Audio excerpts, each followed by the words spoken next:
I'll be honest with you, and I actually respect, and you give me a lot to think about. And without being arrogant, at my echelon, it's not often I sit down with somebody and they say something that makes me think. But you've given me something to think about, and I genuinely, I'm going to think about it. Yo, guys, season 1 of the George Janko Show is coming to an end. And honestly, from the bottom of my heart, I got to thank every one of you guys that have been watching. It is literally a dream. I'm waking up every single day, and I can't believe what we're doing. Season 2 is going to even be bigger. So make sure you hit that subscribe button, turn on your notifications, because we're coming in hot next year. Also, to celebrate the wrap of this season, we brought back the apparel Church Boy. So if you guys want to hit the link in the description, or you could go to theheartofdavid.co and get your stuff there. I love you guys. Enjoy and have a great time. Also, I'm going to be reading comments, so comment down below. This is an exciting episode. Let's make sure we don't disappoint, sir. Oh, why would you do it? Just makes me so nervous now. All right, cool. Put you on the spot. Andrew. Hello. Welcome. Welcome to the George Janko Show, and thank you for ending season 1. What a great season. What a great season. I brought my notes, bro, because I didn't want to come all the way to Romania and then like forget. So if you see me looking, don't. Yeah, it's a long way to come. You know, it's kind of the forgotten part of the world. I'm not Romanian, but I certainly put Romania on the map. I don't feel like anyone talked about Romania ever. Ever. And why did you come here? I decided to leave the West. I can give you a very happy, funny answer. Do you want happy, funny Andrew, or do you want serious, the world is ending Andrew? There's two different versions. Let's start. I want both. I want both versions of you. Sure. Well, I think that the Western world is in serious decline, and that literally in real time you can see it falling apart. So you have to find somewhere else to live, and the world's not really that big. I think that the values which held the Western world together at some point have been proven to be false, and all of it is a lie. I feel like all of the metrics in which you can measure the success of a society, the Western world is failing in. So once you accept that, you say, okay, the West is failing. It's on its way down. I can't live in the West. And then you look at a map, and you look at South America, which is very dangerous, and I'm not South American, and I don't speak Spanish. And then Eastern Europe, which is where we are now, preserves its culture via religion, and they have some other societal, what's the word I'm looking for? Traditions, which certainly preserve the culture better. It's a slower decline. So I felt like this might be a good place to live. Unfortunately, I think in the 7 years I've been here, Eastern Europe is catching up with the West, and I feel like it's going to go down the same hole. So I'm going to have to move again. But when I moved here 7 years ago, it just felt like a safer place, felt like a nicer place, and decided to leave. I don't see what America or England or the West has for people anymore. Okay, question. Do you think that this generation is more evil than the past generations? I don't think they're evil. I think they're lost, and I think they're misguided. And I think we're now living in a culture where I'm a full-grown man. I'm 36 years old. I catch myself, even at my ripe old age and high level of professionalism, sometimes for a few seconds, only a few seconds before I correct myself, scrolling on garbage. Imagine how these 14 and 15-year-old children are even being raised. Just scrolling through these social media algorithms, which are deliberately designed to poison their mind. And they're going to school, they're being fed absolute garbage, and they have no religious connotations, no God, and no family unit. They're just a mess. And then we look at, like I said, every metric in which you can measure the health of a society, the crime rate and the cost of living, basic things, traffic, anything you can measure, the West is falling off a cliff. So it's like, how do you fix all of that? So I decided to move to Eastern Europe, and I had a very good time here, and I was treated very well, and it's a very safe place, and it's a beautiful country. I've been through some recently things changed a bit. I think yeah, you get out of your house. Yeah. That's exciting. Well, I'm allowed out my house. Yeah, that's nice. What, if you don't mind me asking, what's the first thing you did when you got out of your house? My first day off of house arrest, I stayed in the house. That's fucking weird, man. I know, but it was a sign of resistance. Oh, you wanted to prove that you could keep going. Yeah, that's right. I feel like you're flexing all the time. Like, is there like if I was on house arrest, who the fuck are you flexing for? Just leave. And anything, you could have lied and be like, no, I stayed for an extra 3 days. But like you stayed. I stayed.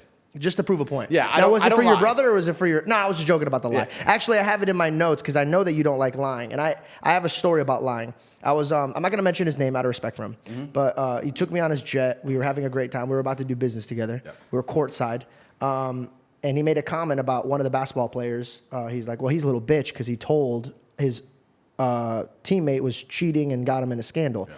And I said, well, the other man was cheating. He was lying. Yeah. And he turns to me and he goes, if you have a problem doing business with people that cheat, you'll never work. And I, one, stopped immediately wanting to work with this guy. Two, my provider is God, nobody else. Yeah. So it comes with morals. Yep. If you're gonna cheat on a woman that you're building a life with and being fruitful with, what the fuck are you gonna do to me? Well, that's very true, and that's very valid. But I'll play devil's advocate here. What the other guy said about if you have problems doing business with somebody who cheats, you're never gonna do any business. Unfortunately, he's also pretty right, because it's but rife. not with partners though. I don't feel like you want to get in business with a partner. I mean, think about this. He shares a family bloodline with the person that he's robbing. Yeah, I'm nothing to him. that's true, and that is infallible logic. So how can I even? For me, my girl, right? She's my partner. Yeah. I couldn't focus if I had to come do this interview with you, and I know she's out somewhere. Now I have to think about what she's doing. It's taking away from me. Yeah. So if I'm breaking bread with a man and I'm doing business with him, I can't sit around wasting my time thinking about what he's doing. And you're completely right, and I totally understand that. But as a honest individual, I have to sit here and be honest and analyze myself and analyze my own romantic relationships. Am I completely faithful in the traditional sense? No. Why is that? That's a good question. I can't say exactly why that is, but I think that probably the biggest decline in the Western world I have to accept, even though I partake in it and even though I am guilty of it. I think the biggest failing of the Western world is that men and women do not stick together anymore. I think it would fix a lot of problems. I find that very fascinating that you know that's the problem. You teach men to be better men and to fix their problems. Don't run away from it. But you know that monogamy is a challenge for you, but you don't want to... It's not a challenge. Monogamy is not a challenge for me. Monogamy is a decision that every man must make. But for you to make that decision, you have to sit down and decide that, you know, this woman is worth me being monogamous to, which is fine. I think the biggest struggle that men have in the Western world today is finding a woman who they believe is worth being monogamous to. I don't think men have a problem with monogamy as much as men have a problem finding a woman who they truly believe they should be monogamous to. Also, that's something that's interesting about monogamy, because we can talk about this and it can be a very interesting conversation. In days of old, high-value men, important men, kings, warriors, whatever, had multiple wives. And they had to look after the multiple wives, or they had mistresses, and they had children with them all, and they had to look after them all. In certain cultures today, that is still the case. In certain religions today, that is still the case. In the Christian world, in the Western world, we have said that's unacceptable. We should be monogamous. Yeah. But then you have the majority of men who are monogamous are cheating. The ones who are not cheating are using prostitutes sometimes, or going to strip clubs sometimes, or consuming pornography. So they're not truly, actually loyal. So you've moved the idea of a man having 3 or 4 women he loves and taking care of to a man having 1 woman he's supposed to love and doing a whole bunch of things in secret. You've just subsidized monogamy and you've removed it all towards pornography and degeneracy. So then you have to sit and argue, well, why does so much degeneracy happen in the West? Is it because we are not allowing men to be more true to their instincts? This is all brand new thoughts for me, and I'm just speaking as I think. But let's look at another example, right? Well, before, can I tap in with that? So what's your example, right? So I have an example, Christ. He gives me his way, and I kind of follow it. If I had to follow men and their needs, I'd be burned up tomorrow. And I don't think it's needs. I don't think men cheat because of needs. Well, okay. Women cheat because of like feelings. They get an emotional attachment to them. Men cheat because of more lustful body type thing. I've never heard of a man being like, man, I can't wait to talk to Becky. Of course, but I think a lot of it's also ego. Exactly. So, but ego, what comes before ego? Or it comes after ego? Yeah, a fall. Yeah. So my thing is, yes, when I met here's my theory. When I was out about and I was having fun, as a Christian man, I was waiting for the right woman. And I came to this guy and he goes, I don't understand. I thought you were Christian. And I go, listen, bro, I'll be a good Christian man to a good Christian woman. When I find somebody who has good morals and I know that she'll have my back and she'll do good, and when God presents me that girl, I will be a good man to her. And he asked me something that changed my life forever. He goes, well, if you're the son of God and you're asking for his daughter, why would that father ever give you a daughter when you treat everybody else like garbage? And so I had to think. I think when it comes to blessings, I believe that it's given from God. And to move on to new blessings, you have to handle what you've been given. Agreed. So if I've been given the fame and the money and the access to women, God's monitoring me. Okay, are you going to go fool around, act like trash? Can you be trusted? Could you be trusted with this daughter that I have over here? Kind of like that picture where Jesus is holding a beautiful bear behind him, and then you're holding on to this lifestyle that you still want, but you're like, this is great. And God's like, no, give it to me. Show me you're ready for it, and then I'll present it, like any good father would be. Absolutely. And I did. I cleaned up my act. I was celibate. And I was showing him, I'm trying now to be ready. Yep. And then I found a beautiful girl, and then I became monogamous. Yep. And then I have a good partnership. And here's the thing. I could lead that relationship anywhere I want. If I wanted to be opened, it could be there. Yeah. Not saying that she's comfortable with it, but when it first started, I could plant the seeds into taking it in any direction that I want. Correct. It takes somebody with integrity to lead a woman in the right direction. Absolutely. I tell people all the time, I'm in charge of the relationship. God is in charge of everything. Yeah. So when my girl looks at me to lead the house, I got to lead the house, but it's not from my needs. Yeah. Because if it was my needs, bro, she's out shit cold. That like she's not gonna get the best out of it. Of course. But now I have a God looking at me and monitoring it. You gotta love her like you love my church. No, absolutely. Everything you're saying is completely true, and I agree with you. There's two ways we can answer the question. We can talk about it from a religious perspective and what you just described, and you're right, being a God-fearing man is going to lead a woman in the correct direction because a woman is a reflection of her man, and that's why you see if a woman gets with a bad guy who does drugs, she ends up doing drugs and doing bad things, and a man can lead her in the wrong direction. She comes from our ribs, metaphorically and physically and mentally, right? Yeah. So if I'm gonna be, like you're saying, doing drugs, she's gonna follow my lead. Absolutely. But I'm just talking about it from a societal perspective. I'm making an overall societal observation, the fact that now we have monogamous societies, but because they're not truly monogamous, all of the desire is being outsourced towards degeneracy, as opposed to having a society where a man is allowed more than one wife, for example, and then the degeneracy isn't needed. You don't need pornography and you don't need prostitution if you're allowed to have 2, 3, 4 wives if you're successful. And the point I was going to make earlier is that in certain countries, this is still the case. And I'm just speaking here in generalities. I don't have proof for any of this, but if you look at Russia, right?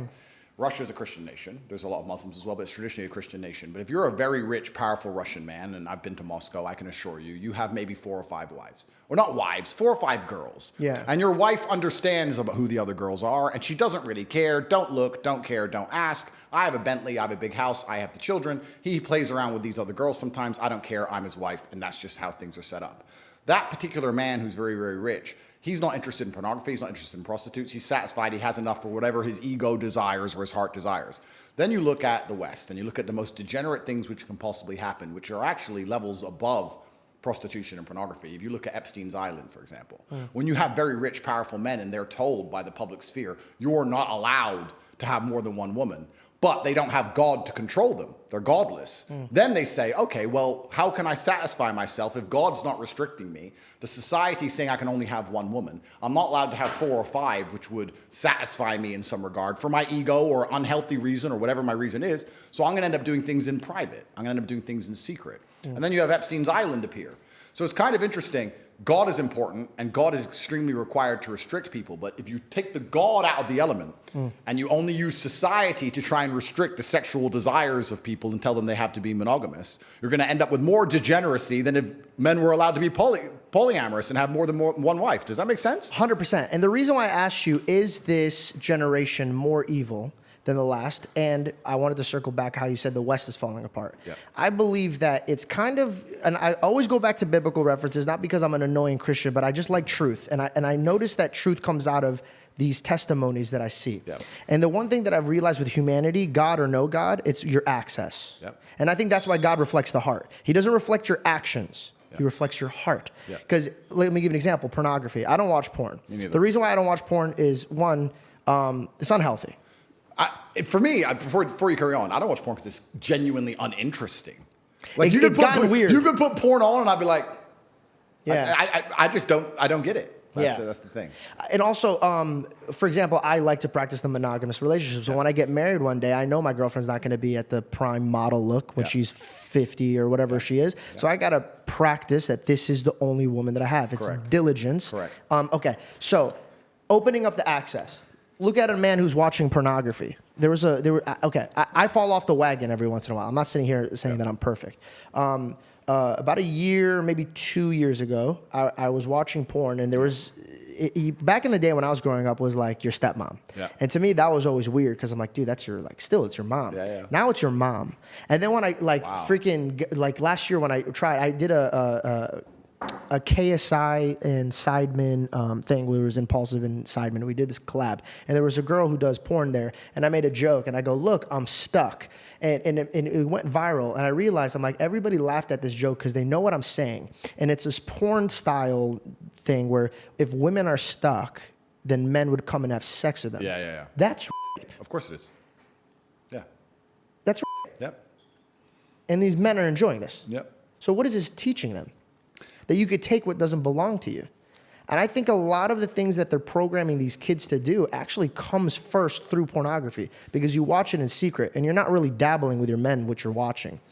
It's kind of like a mustard seed that grows. Yep. But then the question is, are they doing it on purpose? This is where you go deeper down the rabbit hole. This video is sponsored by a freaking beast of a product that I absolutely love. Electric e-bike. Now, you guys always hear me talking about me riding my electric bikes, but there's a bike out there right now that is the perfect bike for the holidays. Perfect for your wallet, perfect for your entertainment, perfect for literally everything. I'm talking about for traveling, right? You don't want to put it on the hitch. You want something that could fold and you could put in your trunk, take to the beach, take to your mother's house, take it to somebody who likes bikes, but you're like, hey, let me unfold mine real quick, and then we could just ride together. You want one zippy, fast. You want one that has good durability, that's safe when you're riding. You want one that you could take everywhere, anywhere, at all times. Well, that's electricebike.com. Get hundreds of dollars in free accessories with your electric e-bike purchase this holiday, including America's best-selling e-bike, the XP 3.0. Visit electricebikes.com. That is Lectrice bikes.com. If you're dyslexic like me, I'll write it right here for you. Please visit the website. Who's doing it on purpose? Well, there you go. Then you go deeper down the rabbit hole. Okay, let's go deep.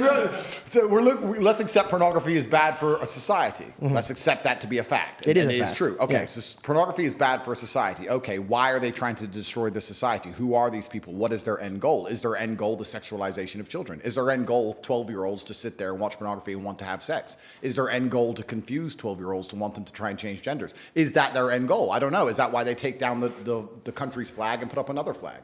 This is another thing you have to understand. We talk about the Western world being fallen. Do you mind moving that mic towards your mouth? We talk about the Western world being fallen. What even is the culture of the Western world anymore? We have gang signs, and we have frozen food, and we have the pride flag. What else? Like, what even is there anymore that unifies us in any regard? I mean, I'm pretty sure, and I've never tested this, I don't want to find out, I'm under enough matrix attacks, but if you were to burn an American flag and burn a pride flag, you do more time for burning the pride flag. It's a hate crime. So you have to actually then understand is, okay, if this is destroying society, is it being done on purpose? And what is the end goal of it? And who's doing it in the first place? And then it gets really scary. I agree with everything you're saying about pornography, and I agree with everything you're saying about monogamy. I'm just trying to analyze the world and how it actually functions, and how do you fix these things? And setting examples, leading by example. My question to you is this. Let's label this group of people that I want to label so we can circle back to it. What would you like to call them? The Matrix? The Matrix. The Matrix. So the Matrix is there. Do you feel like the Matrix is hyped up using media? Because think about it. When I walk around and I have discussions with people, not a lot of people have the same agenda that the media is having. And I think people are keeping up with it. So do you think they're flexing their power? Let me give you an example. Yeah. God is all powerful, all strong. Yeah. The devil isn't. But what his power is lies. Yeah. So he confuses you. God uses faith. The devil uses fear. Yeah. Do you think the Matrix is just full of shit and they're just fear-based? Oh, they're absolutely fear-based. So what is your goal? If you had to fight, like you are fighting, and you're banned from, what are you banned from? Like, everything. But you're on Twitter. Elon bought Twitter and restored me. Before this, I was banned on Twitter also. I'm banned on... Why did you get banned? I got banned because you get 3 lives. And the 3 lives are, first you get canceled and banned absolutely everywhere. And the second life is they try and put you in jail for something you didn't do. And then the third life is they assassinate you. And I'm now on my second life, as most people have experienced in real time. I got banned because I became monumentally popular. I became hugely successful. I became the most Googled person on the planet. And then they make up a reason to get rid of you. And I'm banned on TikTok, Instagram, YouTube, Spotify, SoundCloud, Uber, Airbnb, Gmail, WhatsApp. You can't get an Uber? I can't get an Uber, no. Gmail, WhatsApp, you name an application. All for standing up for what you believe in. Well, yeah. I mean, I made some satirical jokes, of course. And Could you give me an example of something that you've said that you may have crossed the line? I don't think I ever said anything that truly crossed the line. I'm going to stand by this because I don't believe in regrets, and I don't believe in sitting here and saying sorry for anything because I'm not a coward. If I made a video 10 years ago that got 84 YouTube views, and me and my brother were joking about how women can't park and women shouldn't drive. Yeah. And then I became the most Googled man on the planet. And then that is found. And then a bunch of feminists get upset by it. Yeah. I'm not going to sit here and beat myself up over that. That's life. Yeah. Oh, well.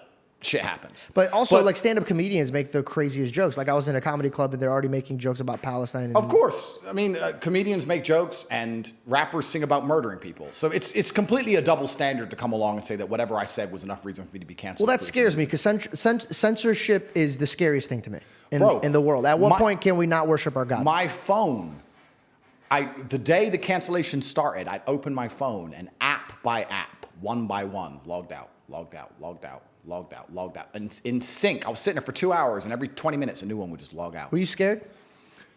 I knew the Matrix was real. I knew how the Matrix operated. I knew that there's a centralized power. I was scared because I knew I'd used up my first life. And then I started saying on all my podcasts, they're going to put me in jail for something I did not do.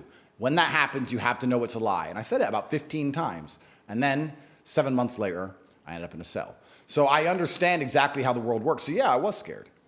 But I also believe, and I draw a lot of strength from my religion. We talk about God. I think God gives you strength. And I also believe one of the primary objectives of a religion, which ties back into what we were saying earlier about how the world could be fixed if men and women stay together and monogamy. I think the primary objective of a religion is to preserve a culture.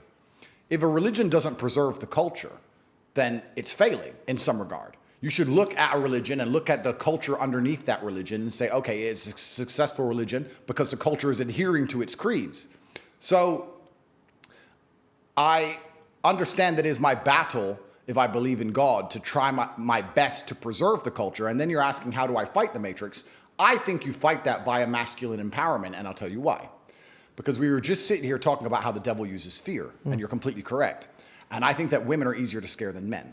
And I think that now we live in a society, especially in the West, where women have been empowered to the point, well, I'm not against female empowerment, I'm not a misogynist, but they've been empowered to the point where they're more powerful than men in most scenarios. They're more powerful than men in the divorce court, most powerful than men in the custody court, more powerful than men in terms of the education system, more powerful than men in terms of their testimony, more powerful than men. I'll give you endless examples. If 10 men get murdered, nobody cares. If 10 women get murdered, it's going to be a national news story for weeks. Their life is more valuable. And I'm not saying it shouldn't be. It always has been because they can create life. My point is we now live in a society which I believe is a matriarchy. It's feminized. And men are feminized by extension. And men being feminized means that women are in charge and women are fearful. So let me give you a very simple example of why I believe masculine empowerment is how we actually get closer to God and how we fix the fight we're in against the Matrix. COVID. COVID was emotional arguments. They came along and said, your grandma's going to die. The old people, your grandma, your grandma. They used emotional arguments. Emotional arguments to create fear. That works on a woman. A woman sits there, I love my grandma. Most men would sit there and go, wait. Let's just chill. Yeah. We'll see what happens. Grandma's already 94. Grandmas die. So I don't think we should be taking our kids out of school. Let's just calm down. Men are more stoic and more patient. If you had a household where the man's been feminized and the woman's in charge, it's over for that house. They're full COVID cucks head to toe. 10 vaccines. They are. If you had my household, where my girlfriend ran in, did you see the news? Shh. Shut up. It's stupid. Okay, and then it's fixed. So wait. But this is the point. Fear. You're yes. talking about fear, the devil using fear. Absolutely correct. How does he scare people? He scares cowards. He scares people who can't fight. He scares women. He scares people who are not prepared to stand up and resist. So masculine empowerment is absolutely and utterly how you battle the devil. You need men to be as strong and capable as possible. Okay. This is a great pivot that I want to say. Everything you just said, I agreed with. Everything you just said, I agreed with. The only problem that I see is when you were like, shut up. Let me give you an example. Here's the reason why. Everything you just said was absolutely correct. And as a man, I could look at you, and if I had children, I'd be like, yo, listen to this man. He's being very, very correct. Now, my girl's going to be like, well, why did he just tell his girl to shut the fuck up? Like, I said shush. Yes. But okay, let me give you an example. I was dismissive with my hand. No, I know, but you know what this means? Flicking the diamonds. Get the fuck out of my face. Shh. This is what every girl here, shut up and go make me a sandwich. This is what comes off. So you're fighting getting men to be like, yes, but then you turn off the women. Here's the problem. You're trying to make men more men, but men, before they listen to you, are listening to the girls because they just got a girl. They don't want to lose them. They did everything that they could to get this girl. Correct. So here's the thing. When you see a fireman bust into a building that's on fire, he's not going to look at the person and be like, what the fuck? Why did you do this? He's going to be like, hey, it's okay. Look at me, grab my hand, come out. Why can't you take that approach? I think I am. And it's actually funny when you say I lose to women, because I'll tell you something that most people probably do not know. I don't know if I've said it before. I have never had a negative interaction with a female ever since I blew up on the internet. I've not had a single woman complain at me. I'm so sorry. Could you just use your mic? Sure. I've never had a single woman come up to me and say anything bad. When I was in jail, I had thousands of love letters from women. I've never had a single woman complain about anything I say. Now, I agree. This dismissive, the diamonds, in the light, I get it. Yeah. Is it purposeful? I don't want to say it's purposeful. Do I find myself amusing? Certainly. Yeah, it's hilarious. It's funny. But here's the thing: we could take a joke and we could filter the bullshit. Yeah. But females, like you said, they're based off of emotions. Correct. They're gonna feel their emotions first and then react. Men are like, oh, that's fucking hilarious. Obviously, he's not gonna tell his girl to do that. Yeah. Most likely, the real scenario is like, sweetheart, come sit down. Everything's fine. Listen to me. I'm gonna protect you. Absolutely. So I'm just curious to know, why don't you just take that approach? Because I know you know what you're doing. You're a chess master. Every move you make, you're making it for a reason. Are you doing it to be polarizing? There's no light without dark. And I think that it's actually kind of interesting. I don't have many haters anymore. For a while I did. About a year ago, there was a big group of the internet that disliked me. Now I actually would argue I'm one of the most liked people on the internet. I think people are waking up. People, bro, if you read thousands of comments, they're all positive. I'm one of the most liked people on the internet, and I can give you reasons for why I believe that is. But the very few people left who try and dislike me, they fuel conversation, and it's interesting for it's interesting for me to hear. It's interesting for there to be debates regarding things I say. But I don't think I try and be polarizing. I try to be abrasive because I grew up in a world where I was hit very hard by life, and I think life is abrasive, and I think you learn lessons with a degree of abrasiveness. I think if things are too soft and too well explained, you don't learn them. Yeah. And you can apply that to nearly anything, right? You can go driving your car and drive fast, and you can nearly lose the tires 10 times, but you're not going to stop driving like an idiot until you hit a tree. And then you're going to be like, okay, I've learned my lesson. Yeah. So perhaps when I display a point, if I have to self-analyze and answer your question as a professional, when I try and get a point across, if I can do something or say something which is a bit abrasive, I feel like it teaches better. I'll give an example. If I say women aren't very good at parking, as opposed to females have no spatial awareness. So it's the same thing, but one of them enrages the world. In fact, both of them make them mad, but the second one really makes them mad. Don't call women females. They hate that. I don't. Yeah, but I'm just warning you. But then they all get upset. They actually get upset if you call them a female? Absolutely. I sit on these panel shows with a bunch of women, and I'll say something positive. I'll just say, what do you respectfully call them? Females. I just call them female. No, I know, but if they get offended by that, then what do you call them? Well, exactly. But this is my point. So I can decide how abrasive I want to be. You can say the same thing in different ways, and then you're asking me why am I abrasive to be deliberately polarizing? Because I feel like it gets my message across better. I feel like it gets my message across better. And even now, the thing I just said, which brought this whole point up, me saying shh and being dismissive was a small way of showing a larger meta point. And the meta point was, I'm uninterested in what you're about to say and your fear. And I'm uninterested in your fear. I get this. And usually somebody with a logic understands this. Yep. Somebody who's probably grew up with humor understands this. Somebody who grew up with a good father understands this. So this is my thing. God made you a leader. 100%. I'll take it. Okay. And now you're leading men. Yep. But there's a huge crowd of people that you will never understand or touch because I feel pridefully you don't give a fuck. You're like, if you can't come on with me on this journey, then get the fuck bent. Literally, metaphorically, and physically. Well, not all minds are ready to be freed. They say it inside of the movie. But which one is valuable enough to be free? Christ saved everybody. He didn't just come and pick a couple people. Absolutely, but you can lead a horse to water, or you cannot force it to drink. And I feel like the reason why I'm now one of the most liked people on the internet, and the reason my comments are so positive, I have to answer that question, is because I feel like I'm heavily leveraged against chaos. The thing is with my brand, I don't entertain. I do entertain, but that's not my purpose. I'm trying to teach people things. I'm trying to give them things. Even the things I sell are beneficial. I have a school that teaches people how to make money online. It's beneficial. If you follow me, you can make money online. You'll start to train and go to the gym. You'll listen to some positive motivational things. You'll feel more motivated. I'll try and guide you towards God. Either one. I'm not even strictly Islam. I believe that if you are a religious person, you're a better person regardless of the religion you choose. Because you have to follow your morals and have boundaries. Absolutely. So all of my messaging is positive. So as the world gets more messed up, I'm leveraged against chaos. As the world becomes a bigger mess, as people struggle to survive to pay their bills, as people become more and more unhappy, as the wars start, all this craziness, people sit there and go, do I want to be entertained by clowns? Do I want to watch these streamers who are clowns? Do I want to be entertained? Or do I want a solution? Do I want some form of stability? Who is saying things which can actually help me, which actually will directly impact my life in real time and make me feel better?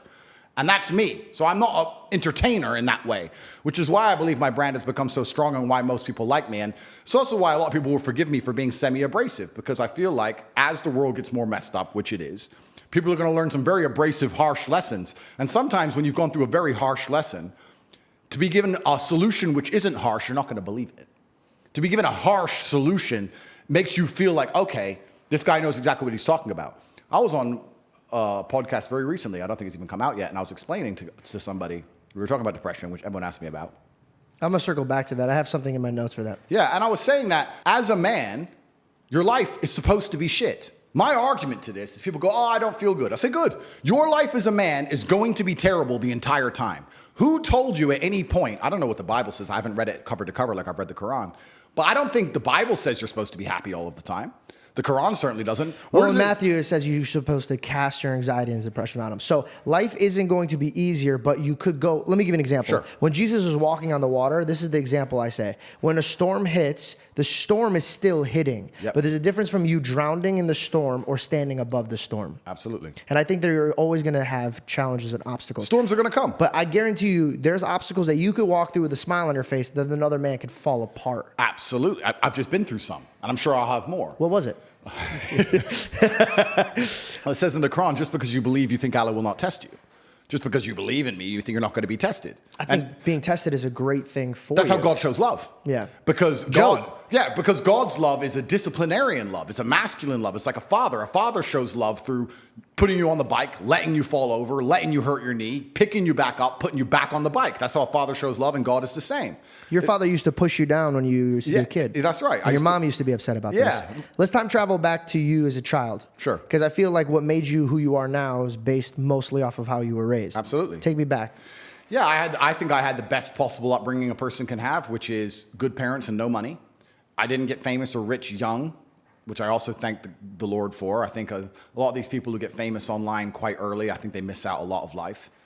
It's not real life. It's not real life. It's not real life. No, I had real jobs and I did real things and I was really broke and I was really on the bus and really trying to pay rent and doing real stuff for a long time. I wrote a line in here, and I think you could relate to it. A poor man is broke. A rich man is broken. So if you're broke, you could figure out a way to be rich. But if you were given everything and you don't know how to manage this life, you're broken and you don't feel like you've earned anything. I've met more depressed rich men than I've met depressed broke men. It's amazing you say that because there's two answers to that. My first one is, I love that you say that because I always say, I'm not rich. I'm a poor man with a lot of money. I always used to say that. And I don't want to brag or anything, but just because I get asked this question a lot. I've been extremely successful. I have hundreds of millions of dollars. In fact, I think our last valuation across everything we own we're almost at B now. So we're doing very, very, yeah. I'm a billionaire. Top G's a billionaire. So we're doing extremely well. That's the first thing. The second thing, it's great that you say that because I completely agree. Because if you're born with everything, if you're born with all this money, that you have no aspiration, nothing to actually grasp onto and trying to achieve, then money doesn't make you happy. But then you can analyze this from another angle, right? We were just talking earlier, we can always pivot back to who the matrix are, who's in charge. So let me ask you. Do you have somebody that Well, let me ask you a question. Okay, go ahead. If you're born into a dynasty, let's say a banking dynasty, and you're born a billionaire, and you have everything you've ever wanted ever, and money has absolutely no value at all, and a brand new Ferrari doesn't mean a thing. You could buy one every 10 minutes for the rest of your life. And money doesn't make you happy. What's the one thing that's going to make you happy? Controlling others. Controlling others. Power. Yeah. Ego. So then you sit there and start looking at things. Because and going, games become real. Absolutely. Yeah. So now you're like, okay, well, money doesn't satisfy me. What makes me feel important? Especially if you're going to add in. Let's add in another angle to it. Let's imagine you falsely believe, because it is falsely, that you're somehow genetically better than others. You're from this lineage. You're better than the other people. And the other people, the serfs and peasants, are struggling for money, and you have unlimited money because you're so smart and your family's always been so smart. You'll have haughty eyes. Yeah. So then you're going to sit there and go, Well, why did they make people put on a mask when they walked in the restaurant and take the mask off to eat and then put it on to go to the toilet and then take it off to eat and then put it back on? Because I have a I'll tell you theory. why. Because it's funny. You to think it's these just people. because it's funny? Because it's an ego. Because it's ego. I thought it was the power. test to see how far they could push something. Compliance tests. Yeah. Which is the same thing. So when you really understand that people who are in charge of the world are completely, like you said, broken. There are broken people. Money can't satisfy them. People said, I keep referencing COVID, and I do that because it was something tangible that everybody lived through. That's a very easy one to reference. This is actually, it's a bad thing that could work in your favor because now they could relate to you. Yeah. Did you guys know we do live shows? Well, technically, we've only had one real live show, and it went amazing. Thank you, thank you, thank you, thank you. And next year, we're gonna be doing so many more. If you want me to come to your city, text me here, this number, so I can know where to go. I'll be like, oh, look, Chicago, or oh, New York, or oh, Minneapolis. Okay. Enjoy the show. They went through that. Yeah. So it's hard to explain to a broke kid what a rich kid goes through, or what a broke person goes through. So this is actually a huge blessing. Do you think that COVID and people's frustration on what happened to them link them to understand your theories more? Oh, absolutely. A lot of, when I was saying during COVID about the Matrix, everyone called me crazy. And by the end of COVID, a lot of people were like, Andrew, you nailed it, day one. Because I don't think many people understand, because I wasn't nearly as famous then, but the videos exist on the internet. Me and my brother were the kings of COVID. Everyone else now understands it was garbage. Everyone else talks tough. Everyone else has their story about how they went out during talk COVID. now. But you're tough now. On day one of COVID, day one, when they still had the people falling over in the street in China. And what was that? That video? Yeah. They're just running in the street and dropping dead? Yep. When the Italian hospital was overrun, day one, my brother and I sat down and had a conversation in our war room, our cigar lounge, which was very similar to this. And we sit down and said, if this disease will kill people like you and I, military-aged males, then the world is over. It's zombie apocalypse. So what are we going to do? And we sat there and decided whether we should hide as long as possible or if we should just go out all guns blazing. So we decided to go out all guns blazing like heroes. This is all documented. It's on video. And day one of COVID, when everyone else was afraid, we flew to Sweden because it was the only open country. And we spent the next 4 months. Ironic. Yeah. Because who lives in Sweden? Very strange. We spent the next 4 months in Stockholm in 6 nights a week in nightclubs with Swedish chicks partying while the rest of the world was locked in their house. Nobody talks about this. Nobody talks about the fact that Sweden was open, no restrictions, you could do whatever you wanted, nightclubs were open, everyone was partying, everyone else was locked up, not allowed to go to funerals. We were literally in parties all day, every day. I didn't even get sick, didn't even get a cold, and it was cold outside, didn't even get the sniffles. So we beat COVID, we won COVID early. So even after this experience, for the next 2 years of COVID, I'm trying to scream at people, listen, wake up. And like, oh, yeah, they wouldn't just put it on the news. They wouldn't just lie to us and try and scare us all for no reason until you understand the good and evil in the world and you understand that's how the devil actually operates. But the point I was going to make earlier about talking about how these people are broken and money doesn't satisfy them. People often say, COVID was just for money. And I say, that's actually a very optimistic view of the world. It wasn't just for money. It was for something far worse. They have money. They print money. Yeah. They make money. They are the money.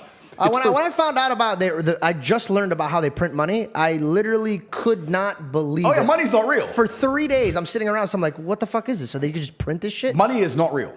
It's not real. They just print it. It's not real. Fair. Please continue. Yeah, so money's not real. And I say that to people. And they go, So it's not about money. No, it's not about money. So what's it about? It's about power and control. Yep. Because when you get to a certain level of wealth, and I'll talk from my own personal experience, I want people to understand I come from the lowest possible socioeconomic background. I come from a single mother household. My father and mother broke up when I was 9. I lived in Luton, England, which is the worst town in England. I grew up and went to a school with a 3% pass rate. Everyone around me was stabbing each other and selling drugs. I thought you said your father was one of the best fathers you've ever had. He was. But my mother and father broke up and he stayed in America and I moved to England. And he wasn't financially successful, but he taught me other lessons. Gotcha. And I'm glad he didn't give me money because I think that a harsh upbringing and a harsh life makes a man a man. I don't think you learn a lesson any other way. But I come from the absolute bottom. And now I'm up at a position where we have a very large empire. A lot of it is shadow. Most people don't know what it is. But even our overt things, even our university and things that are online are turning over $15, $20 million a week. So we're doing crazy sums of money. So I've been from the absolute bottom to the absolute top. I've seen it all. And once you get past a certain level of wealth, once you get past a certain level of money, but then you understand what money is, right? So we say about money not being real. Money is not real from a governmental perspective because they just print it. It's nothing. But money is truthfully the stored time and energy of other people. If you have money, you have stored time and energy of other humans. Because people are hourly rates. That's right. Because I can take that money and make someone else use their time and energy for X thing. Got it. So it's a different version of slavery. Absolutely. Because if I'm going to come along and say, you're no longer my slave. As my slave, you had to work for a house and a car. You're no longer my slave. In slavery, let's actually look at slavery. Slavery began that way. Yeah, and slavery said, you work on my plantation, I give you somewhere to eat. Or I'll give you my daughter. Yeah. This is how people would work. And that's why they were like, oh, your Bible believes in slavery. I'm like, slavery was different. It wasn't like, there was bondages. Yep. And there was slavery. That's why the Egyptians, that's a whole different type of slave. Yep. But the origination of slave was like a debt. I'm paying you a debt. Yep. Completely. So let's look at even American slavery, the slavery that most Americans understand. You're going to work for me. I'm going to give you a house and I'm going to give you food and you're going to stay here and you're going to work. Slavery is abolished. So now what do? You're going to work for me. I'm going to give you that. I'm going to give you some money. And that money is enough to only buy you a house and some food. We've just put money in the middle. Now, if I can make you do whatever I want for money and I can print as much money as I want, you're my slave. Because I can print it from the sky and you need it to live. So you are my slave. Money's not real. So I have all of this money. I have the stored time and energy of other humans. And once you get past a certain level of wealth, you understand, which ties back to COVID, that you're not interested in money. What you're interested in is people. It's always been about having good people around you. You want a beautiful, doting, loving woman who's obsessed with you. You want good brothers who will stand by you and make you motivated. You want bodyguards who are going to protect you. You want people. And then you want to look at it further down the rabbit hole. You want to get more sinister. If you've been born into a lineage or a dynasty or the people who control the world, you want people, you want robot people. You don't want to be spoken to disrespectfully. In your empire, in your podcast empire, right? You now have a podcast. Would you allow a member of staff to come along and say, this is bullshit. I don't like how you do this. This is shit. You're shit. Or would you fire him? I don't know if I would fire them. I would first try to teach them how to behave. And if they didn't listen? They're out. Absolutely. So let's imagine you ran a country. Okay. All right. Let's imagine you ran the world. And then let's imagine there's this guy called Top G who sits down there and becomes the most Googled man in the world for telling the world that COVID's a lie. And you're making everybody run around and do everything you say. You're going to allow that person to get away with it? And now you start to understand, that's how the Matrix operates. So the people who are broken, raised on money, are so obsessed with power and control, which explains a lot of the society we're in, because they don't look up to God. These people think they are God. So that's the biggest fall. And they're trying to make robots of us all. They're trying to enslave us. You know what bothers me more than anything is when I walk into an establishment and the person who's working is like, go to there, and they point at a machine. What breaks my heart is that machine is going to replace you. Yep. And you have no idea. Yep. So you've gotten in a place where the person above you is encouraging you to be replaced. That's like, hey, see yourself out, legitimately. Yep. See yourself out. But people don't think.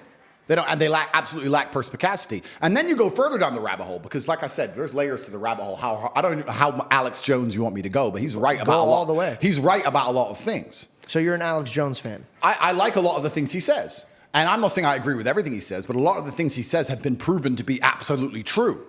You know, you say conspiracy theorist. Nowadays, that just means you're ahead of the curve, unfortunately. And Alex was talking about, and a lot of other people talking about, and there's a lot of text which talks about the fact that the people who are in charge of the world, they believe that as AI improves, a huge percentage of the planet are going to become useless eaters. They don't need you anymore. That actually scares me. The guy who created it even is scared of it. Well, that's the thing. So let's give a thought experiment.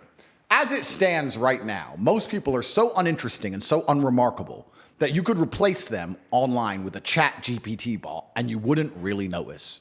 Genuinely, that's how boring most humans are. If you're special and remarkable and unique and you're famous or you do whatever, that's different. But most people you could replace with ChatGPT by text, you wouldn't even notice. And that is a free application, which is brand new. Imagine we're going to be in 20 years from now. So we start talking about useless eaters. This has been discussed by very important, very powerful people at length. The same people who are trying to give you the vaccine are talking about the fact that the population of the earth needs to decline. Why do we need, they say it, Bill Gates says it. Why do we need to get rid of people? Well, machines will do it. So why do we need people sitting around who have hopes, dreams, aspirations? They want health care. They want safety, security, children, all of this garbage. We just need somebody to do X job, and a machine can do X job. So what do we need these people for? So then you start looking. I find it weird that Hollywood was the first one to strike about it, but it was about actors. Well, yeah, because have you ever asked ChatGPT to write a movie? Like that? Bro, it's better than anything you've seen in Hollywood in a long time. There's no woke bullshit. There's no trans, lesbian, black, double-dicked fucking hero. So it's great. You know what's so funny is that like this episode is definitely gonna like fuck my account up, but I'm in for it. I'd rather be like real and like if I God forbid if I passed away, I just want to make sure that I was authentic. Absolutely. And so I'm really enjoying this conversation. Absolutely. So they're gonna wipe people out with robots. How do you get in the way of that? So you want to be the Superman of this generation. It's not about me. It's not about me trying to be the Superman because I'm not that arrogant. It's just about me understanding what I know is going to happen and feeling like if God has given me a platform which people listen to me, I should at least tell the truth of what's going to happen. Okay. When I'm sitting there and saying to men, look, life as a man is shit. It's always been shit. It's never been good. When men wake up and say, I'm depressed and life is hard and I'm sad and I'm struggling right now, I say, okay, throughout history, men have always struggled. Happiness is for children and women. Name a time in history it was better to be a man. Was it better to be a man in World War II? Nope. Was it better to be a man on the Titanic? Was it better to be a man in the Napoleonic Wars? Was it better to be a man when you were sitting in Vienna and the Mongol horde arrived, ready to decapitate any male and enslave all the females? When's it ever been good to be a man? Building the pyramids, was that fun? It's always sucked. The only time being a man ever is good is if you become an exceptional man, which is even something feminists admit. Because feminists sit and complain about men and say, well, men have this, men have that. But they're talking about 2% of men. Fascinating. They don't talk about all men. They say men have the best jobs. 2% of men have the best jobs. Most men carry trash. So you're talking crap. So everyone accepts that the best possible human experience that exists is the top 2% of men. Anything below that sucks as a man. You're better off being a chick. So what I say to men is, look, life's hard. It's always going to be hard. It's always going to suck. It always has. The only way to get out is to become excellent and perform at a level where your echelon is so high that you get to live this brand new experience. You need to become strong and smart and interesting and charismatic. You need to become rich, powerful, well-known, connected. You need to do it. But could all men do that? No. So, okay. But I have to tell them the truth. When people come along to me and say, my life's shit, and I look at them and go, yes. Do you feel like you could change it? Shit. Do you think you could change all of that just from a perspective? I'll give you one. I am happy all the time now. I was in a bad place because I realized I was just focusing on bad things. And I was being a pussy and not fixing what I needed to fix. Once I fixed what I needed to fix, I started focusing on the good things in life. Like today, I'm sitting with Reed, we're having breakfast, and I looked down, and we had a buffet, and I had a crazy amount of plate, like just a crazy plate. I took a video of it. And I looked at him and I go, do you realize even the greatest men 1,000 years ago wouldn't be able to have all of this decorated on their plate? And we throw this out.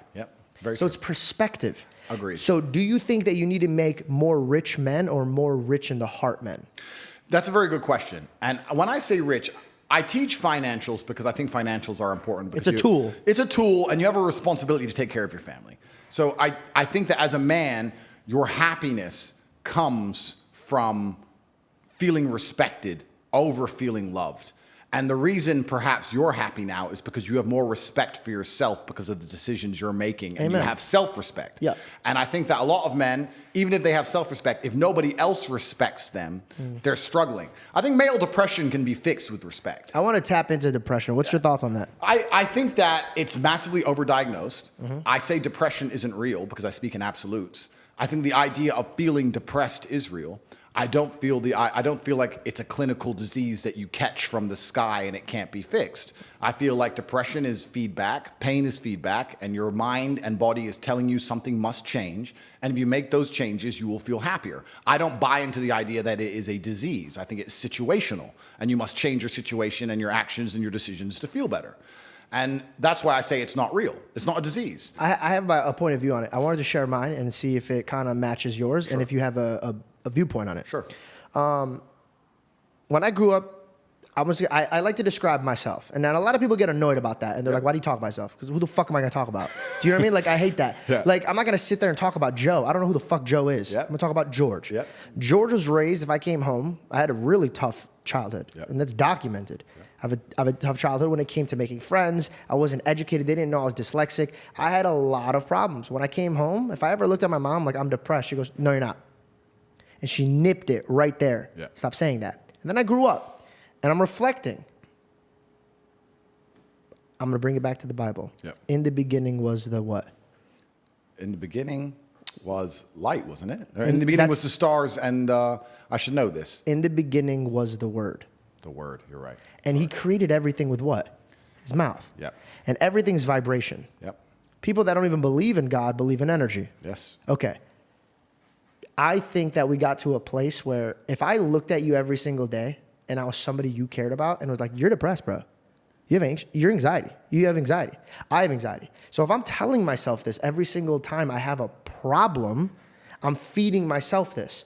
Bruce Lee had a thing saying, don't joke about yourself because your body doesn't even know what's a joke or not, right? Yeah. So the philosophy that I'm going about is, are you talking it into existence? Are you, what's the word?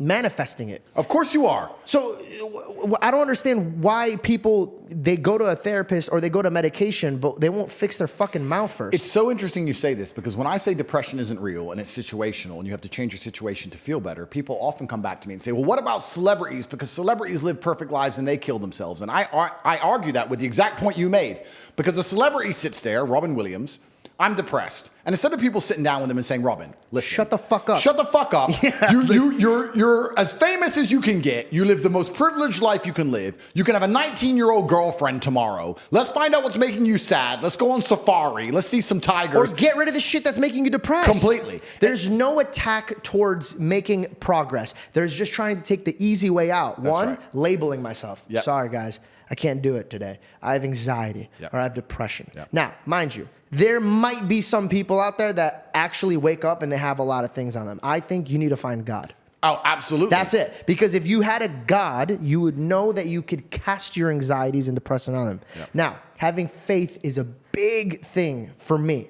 Big thing. Yep. If I didn't have faith, all the obstacles that I would look at, let me give you an example. When I first started the show, I was like, I don't know how, but I'm going to have this conversation with you. Yep. Now, fucking crazy. I came off of impulsive. Some people might not even want to do anything with me because I was the laughed at kid. Yeah. But I manifested and I pushed and I encouraged myself. Yep. I could have sat around like a pussy and be like, oh, no one's going to give a fuck about me. No one's going to do this. No one's going to do that. But if I can't care about myself, if I can't push myself, right. and if I can't encourage myself, who the fuck's going to come around and do that for me? Nobody's going to care about you more than you. Nobody. Nobody's going to wake up each morning and go, you know what? Andrew Tate only has 53 cars. He needs a 54th car. I'm going to get up and I'm going to work hard and buy him a car. No, that's my job. Did your money make you happier? Or did it cause you more anxiety? Okay, that's a really interesting question, which we'll talk about, actually. But everything you said about depression is super true. And Robin Williams, his mistake is that he went to a therapist who confirmed his bias, confirmed he's depressed. They then sat there and talked about being depressed 3 times a week for 2 hours a day. Then they put him on mind-altering drugs to make him feel better. And after 9 years of therapy, he jumped off a building. If I were to take mind-altering drugs and talk about being sad all day, every day, I'd probably jump off a building too. So it's absolutely the wrong thing you can do. And I want to make a point here because when I talk about depression, people always defend it. I said this. I was having a conversation with somebody. By the way, hold on. Defending what? You have depression. I have depression. But we don't sit around fucking moping about it. But the depressed people do. This is the interesting. So you can't get mad at us for not going in the motion that you want to go about. You're trying to say that you're getting mad at me for saying that I don't sit in my depression. Yeah. I'm not saying that depression doesn't exist. I'm saying that I'm not giving it flowers. Everything is a mustard seed. Yeah. If you water that bullshit, it's going to fucking grow. Completely. What I don't understand is that the reap and sow is everything that anyone does. But people will reap one thing, and then when they're sowing this bullshit, they'll be like, wait, why did I get this? Why did I get this? Yeah. I'm like, because you were fucking, you planted this crop, but every single day you were talking about that crop. Yep. Absolutely, completely true. And I said this many times before. I don't believe in things that take away power from me. I don't care if depression is real. I don't care if I'm wrong. I don't believe in something that takes away power from me because I can't become depressed if I don't believe in depression. And that allows me to shield my mind from the idea of being a depressed person. I can feel depressed temporarily, but I can never become a depressed person because it doesn't exist. You can lock me in a Romanian jail cell for 93 days with cockroaches. I will not be depressed.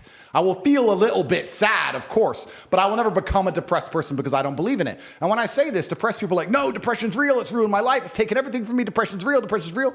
I said, you sound like it's promotional team. You sound like it's their PR God. team. It's their God. They're worshiping it. You're worshiping it because it gives you a cure-all excuse for your monumental failures, as opposed to waking up and going, you know what? Maybe I'm a fuck up. Nothing to do with depression. Maybe I've just been fucking up. Maybe depression isn't real and I've just been fucking up and I should fix a few of these things. What have I been reaping? Absolutely. And you'd be amazed how depression will lose power over your life and lose its ability to destroy your life if you stop giving it so much respect and just wake up and say, let me fix X, Y, and Z. What can I control? Let me clear, just in case there's some people that might not catch up to our speed. I do not believe that some people, sorry, let me rephrase this. I believe that some people are depressed every single day, but I believe that their steps into fixing that is one, first and foremost, find God immediately. Two, instead of running to somebody and expressing your problems every single day, just sitting there, just telling somebody your problems every single day, find some friends, go to the gym. Instead of talking about your problems, talk about your goals, talk about your dreams. Focus on something that is not negative. If there's two wolves, and I'll say this every time, I've said this a few times, there's two wolves, Andrew. One's chained up in the dark, one's chained up in the light. Which one lives? Yeah, absolutely. The one in the light. The one you feed. Interesting. So I could feed the one in the dark all day and it's gonna live, and the one in the light's gonna die. Correct. What are you focusing on? Correct. So I'm not saying that if you're depressed that it's in your head. I believe that you're putting it in your head. And I believe that you could fix this by your mouth. Start by taking actions and taking accountability for what you are saying. The people that are jacked go in the mirror. It sounds stupid, but it's true. Bro, look how fucking jacked I'm getting. Look how jacked I'm getting. And guess what? They start getting jacked. Why? Because they're motivating themselves to get in the gym, eat healthier. They consistently talk about their body, so when bad food gets put on their table, they're like, nah, I don't want this right now. Yep. It's all about your mouth. Your tongue is the sharpest thing in the world. And then we use that in the adverse, right? You can use that the other way around. This is why I answered the light wolf, because I believe that. Your mind is focused on it. Absolutely. But let's use it the other way around. So you can speak yourself also positive, which we know, but I think there's a mistake that a lot of people make with that. A lot of people are obsessed with the idea of happiness. And especially as a man, I think that happiness can actually be a very destructive motivator. And when men sit and say, I want to be happy, I want to feel happy. To feel happy, a lot of the time, you're looking for temporary hedonism. To be happy, you want to get drunk or take drugs or do something stupid temporarily, and it's very short-lived. I think you should instead be looking as a man to say, I want to feel proud. If you choose pride over happiness, you're going to make decisions that you're proud of and that people around you are proud of, and it's going to be better for yourself and better for society and better for everyone who loves you, everyone you care about. I think that's the first thing you said that I disagree with. You disagree? Completely. I think the best thing a man can do is wake up and say, what can I do that's going to make me proud of myself and other people are proud of me? Let's get into our debate. Let's do it. Okay. I believe that pride will always be the downfall of you. In fact, God calls it an abomination. If you stand before God and you search for anything in your heart and you take pride in it, you're saying that you did it, not God. That is my argument against that one. Two, happiness could be today. It's all perspective. Yep. If you look at a tree, you could look at it and be like, oh, me and my dad used to pick apples from that tree. Or his father hung himself in that tree. Yep. It's the perspective. So anything could be changed in a perspective. So if you ask from God's perspective, and God used to walk into the room and say, shalom, peace be upon you. Yep. So I believe you could enter peace. I believe that you could only find peace when you welcome God into your life. Now, it might sound like a crazy nutcase that's a religious man, but I truly believe in all of my heart that money will never give you peace. Yep. I believe love will give you peace. Love comes from God and the people that are around you. Your mother gives you peace. Your father gives you peace. You can't buy that. And if you ask God for 5 things, only 5 things, Andrew, your Bugatti wouldn't be there. Absolutely. But your brother would. Of course. So you come into the world with peace and love. So but you don't think pride is one of the biggest motivators of masculine excellence? You don't think No, because once you achieve it, you want more, and that's where it gets Of course, dangerous. but you do not think Mayweather decided he wanted to be proud of himself by beating Why everyone? Would you don't think Mayweather? What, so you could have money and then just pick on YouTubers and box them? Of course. I'm not insulting Mayweather, or good or bad, but actually, I might cut that because it might jump me. So Michelangelo. Okay. He cut his ear off. Okay. Artists, Da Vinci. What I'm saying is some of the most beautiful works of art, some of the most gorgeous cathedrals, some of the most beautiful churches you will ever lay your eyes on were done because a man felt proud of his work. Feeling pride in yourself. But what happened to that man? Being of course, but being prideful. So you're looking at the art and you're trying. That's pride. You want everybody to take pride into you. But guess what, Andrew? Right now, if you died, regardless of all the work you've done, regardless of all of everything that you put in, I'm a better man. Reed's a better man. DaVinci's a better man. I forgot your name. I'm so sorry. Bailey. Bailey's a better man. All these guys are a better man for 2-3 generations. But when you die, you have the same grave of a man that you hate because time moves on. Of course. Everything collects moth and rust. Yep. So what's the point? You don't think God can give you pride in yourself for doing the right things? I think that you could find joy in it. But again, everything has its time. So you take pride in your art. But at one point, all those artists became crazy, bro.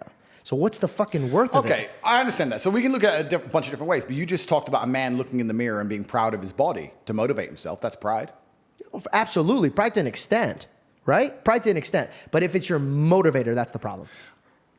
Everybody needs a certain type of emotion. You need fear, but you're not going to live fear throughout your whole life. Of course, but we have our default emotions that we seek, and this is the point I'm making, because when I talk to people, I think we all have our default emotions we seek, and depressed people, their default emotion that they're looking for is sympathy. They want sympathy, either from themselves or from somebody else, and they always have a sob story. It's always about how hard their life was, and they did drugs, and blah, blah, blah, and they want everyone to feel sorry for them. They're searching for sympathy. If you're the kind of person who searches for happiness, whether male or female, in my experience, people who search for happiness end up doing hedonistic, temporary, stupid things. When I find men who search to feel proud of themselves, I want people to be proud of me, and I want to be proud of myself, and I want to be respected. They often delay happiness. They often go through very difficult things and build things which are beautiful or build things which are difficult to do. They often go to the other side of fear to feel that pride. I did it. I faced my fear. I did it. Yeah. So I think as a man, searching for pride or searching to feel proud is a pretty positive mindset for masculine achievement. I understand what you're saying from the biblical sense. I actually understand what you're saying. Yeah. But I just say, if you were to take a man and say, how would you make your parents, your girlfriend, and yourself proud of you? I agree. I just don't want it to be the driving vehicle. And that's the only thing I care about. I just don't want it to be the driving vehicle, right? And then I have to sit here and analyze myself. Is pride the driving vehicle for me? Like, why do I even... 100% Why do I even do what I do? Like, do I feel proud of myself when I awaken people to how the matrix works? Well, yes. But is that because I believe I'm helping them, or do I just feel happy in and of myself? Why do I own all the things I own? Why do I want all the things I want? And it's very interesting you asked a question earlier before we got down this point when you said, has money made me happier or made me more anxious? And the answer to that is both. I think that you're certainly anxious when you have an empire because you understand how difficult it is to maintain, especially in my position, right? I've been hit by DCAUT and FBI and all these huge federal agencies are trying to take everything I've ever worked for.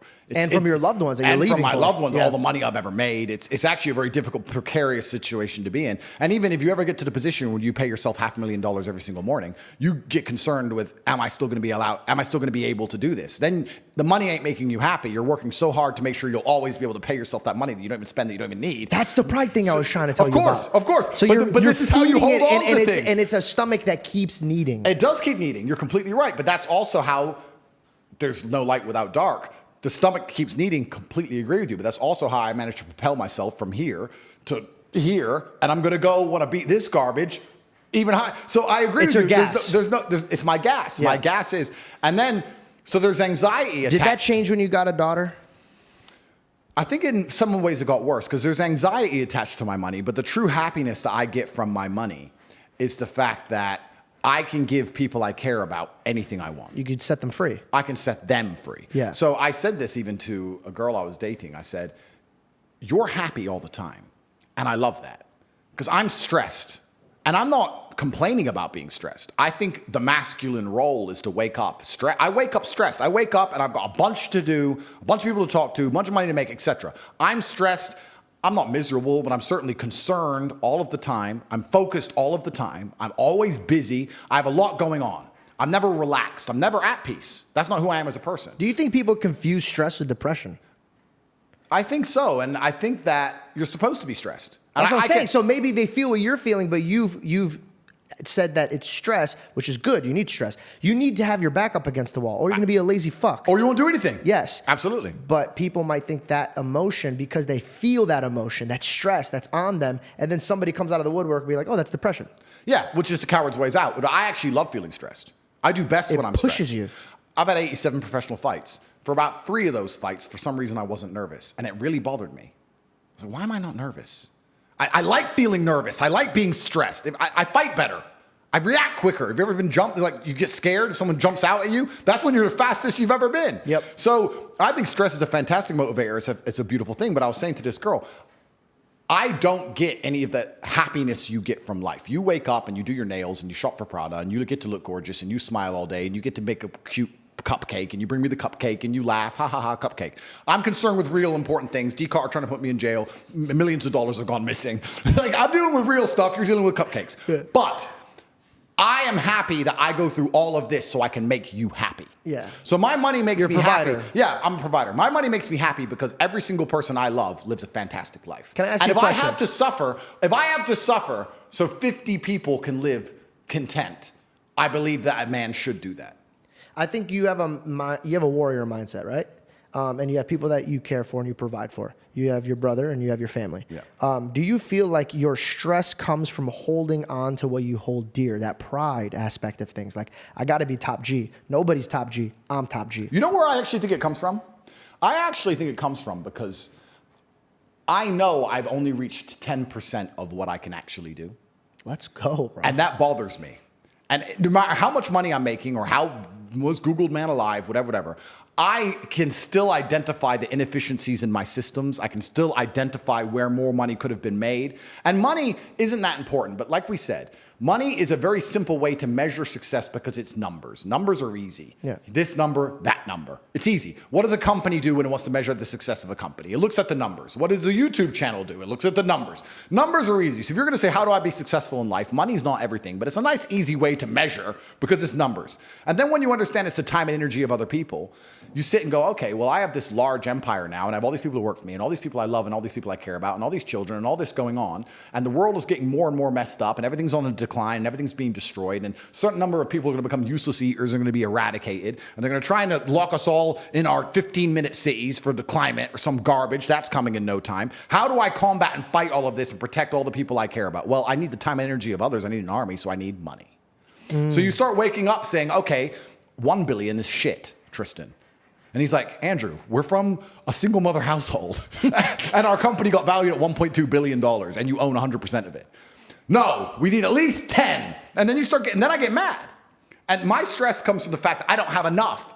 But is it for me or is it for just being able to care about all the people I care about? Well, from how you described it, it seems like you're just gearing up for war. And a man who knows his next move knows his next problems. Yeah. So I think you're 4 steps ahead and you're looking at 8 problems. Somebody said it. Do you want more coffee? Or I'd love more coffee. could you get 2 more from him? Someone said it, and I can't remember who said it, but it said that finance are the, I think it was... I'm so sorry. Could you? I know you don't have headphones on. Yeah, sorry. Yeah. Finance are the sinews. I can't remember the exact saying, but he said it perfectly. He basically said that money is, if you're going to go to war, get your money right. Yeah, of course. Absolutely. What are we sending to Ukraine right now? Money. Billions of dollars. That we printed. Money. What do we send to Israel? Money. Money, money, money. Right? So if I feel like I'm going to go to war, I need money. And even in this war I've been in, even when I went to jail, right? Not a lot of people understand how the legal system works, but the process itself is a punishment. The day I was arrested, all of my bank accounts were frozen. All of my cars were seized. That's scary, dude. Yeah, all of my cars were seized. All of my diamond watches were taken. $900,000 in cash was taken. Gold bars was taken. All of my value was taken, right? So since January, technically, I haven't had access to $1. It's now been a year, and I don't have a penny, according to DCAUT and the Romanian legal system. Luckily, I have some good friends who look after me. But let's say... You winked at me like I had that funds. But I don't. They've taken everything officially. So you still don't have your stuff back? No, of course not. So this is my Why point. are you still here? Well, I can't leave. But, okay, are you going to leave once you can? Because I feel like they just proved that you can't speak here either. Well, that's the thing that's scary. If you can't speak here, which is the most Christian country on earth. You know, Romania, outside of Vatican City, is the most Christian country on the planet. 98%, and then the other 2 are like a different denomination. That's right. Most Christian country on the planet. And all I'm talking about is traditional masculinity, and I got hit. Are you upset with them for what they did, or do you feel like they had valid reasons to do what they did? As a man, you have to take self-accountability for absolutely everything. I'm still upset with what they've done. However, there are equal opposing forces inside of Romania, one trying to lock me up and one that keeps setting me free. And that's going to be everywhere. Yeah, so I have people in this country on my team. The whole country's not against me or I never would have got out. So do you feel like they're more moving towards your direction? This will be dropped. I'm not going to be found guilty because I haven't done anything wrong. But and if you don't mind me asking, what did they try to pin you for? They accused me of human trafficking. They accused me of using the lover boy method, which is convincing girls by being nice to do a job to take the money from the girls. Because I told 2 of my friends who are girls how to get big on TikTok. That's why all of this happened to you? Yeah. So did somebody else plant this on you? Oh, yeah, the Matrix. Okay, gotcha. You got too big. Your ability to speak, which that's a side point. Let me just finish here about when I was talking about money and gearing up for war. Since January, I haven't had access to a single dollar. Now, I'm me, right? So perhaps I have very rich friends. Perhaps I was paranoid and prepared. Perhaps I have multiple identities. Who knows how I pulled it off to have all new cars again, right? But most humans could not survive getting grabbed from their house in January all of their bank accounts frozen, every app on their phone taken away from them, their passport seized, thrown in a cell, and then taken out of that cell, locked in their house for 5 months, and then even when they're allowed out the house, they still don't have $1. How do you pay the rent? How do you pay the bills? How do you feed people? And this is what's actually interesting, because when I was in jail, my number one concerns were not for me. My biggest concerns when I was in jail was for everyone I care about. Yeah. I'd get my phone time, and I'd be on the phone like, okay, and they're like, what's going on? What's going on? I'm like, listen, we only have 5 minutes. Let me make sure you get paid. Is this paid? Yeah. Are you okay? Do you need this? Do you need that? I just spent all my time trying to look after other people from a prison cell with seized bank accounts. Did you think you were going to come out? No. I thought I was there for a very long time. I thought I was stuck. I thought it was over. I was sitting there talking to people who were there, been there for 4 years without trial, my friend. Everyone around me had been there for years without trial. When you were put on house arrest, was there any moment that you cried from like happiness? It was like, I'm out. I can't believe I'm out. I never cried from happiness. And I never cried from sadness, because I think crying is an act in and of itself. To cry is to sit and cry. I didn't do that. I did have tears run down my face. Hey man, that's crying. No, it's not, because I was busy. Having tears run down my face as I'm doing push-ups, or tears run down my face as I'm organizing the school for my child and my voice isn't breaking, is different than sitting and crying. I didn't sit and dedicate myself to crying. I didn't sit and do the act of crying. My eyes leaked as I achieved. That's what happened to me when I was inside of jail. What made your eyes leak the most? What was the most concern that was on your heart? My concern was for everybody else. The number one, though, who's the person that you were like, I need to make sure that I look good in their eyes and I need to make sure that they're good? Of course, I can answer that my children, but my children are actually quite young, so they weren't overly concerned, because at their age, dad's away, whatever. I'm not entirely sure. I think it was just an overarching view of everything. And I felt a frustration because I had built this monumental empire and it got seized from me, which is a whole nother conversation we can go down when you talk about ownership and property and how the matrix works. You don't own anything. Well, you never do. I mean, you owned all this, but then they were like... That's right. So what do you own? You own the body you're in, perhaps, but then they force you to get a vaccine, so maybe you don't own that anymore. You own your soul. You can own your thoughts, but then that belongs to God.